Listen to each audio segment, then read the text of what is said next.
November 29th, a bustling market in the Syrian city of Ariha. In one moment, customers were buying fruits and vegetables. The next moment, an explosion. Witnesses say bodies were mutilated, decapitated. That's according to Amnesty International, citing videos like this one, which CNN cannot independently verify. We have no terrorists here. May God curse the Russians. Amnesty says this was the work of the Russian military, indiscriminately bombing a civilian area.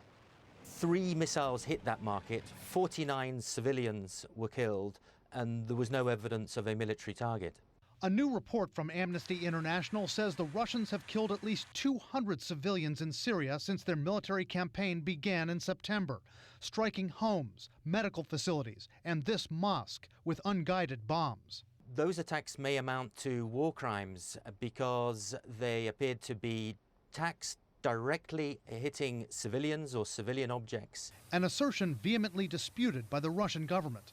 But Amnesty cites videos like this one as evidence that Russia is dropping cluster bombs, which contain dozens of smaller bombs. When they fall, submunitions, little bomblets are left behind, and in many cases don't explode, and so they effectively become landmines for, and in many conflicts where they've been used, children and other civilians have picked them up in months and years to come. Amnesty does not accuse the Russians of purposely targeting civilians. An Amnesty official telling CNN they may have gotten bad intelligence on some targets. One analyst says the Kremlin's developed tactics of waging war that don't take civilians into account as much as other nations do.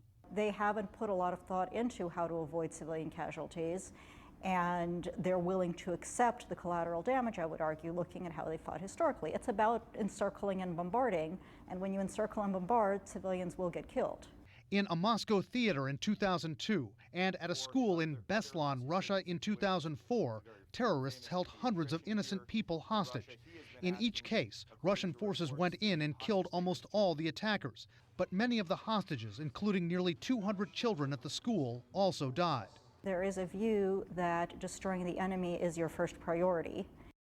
Now, tonight, Russian officials are responding forcefully and very angrily to the Amnesty report. The Russian Defense Ministry calls the report groundless, full of cliches and lies. The Russians deny using cluster bombs. They say their airstrikes are pinpoint, only hitting terrorists. And they say it's not just them, pointing out that U.S. forces have bombed innocent civilians as well in the fight against ISIS.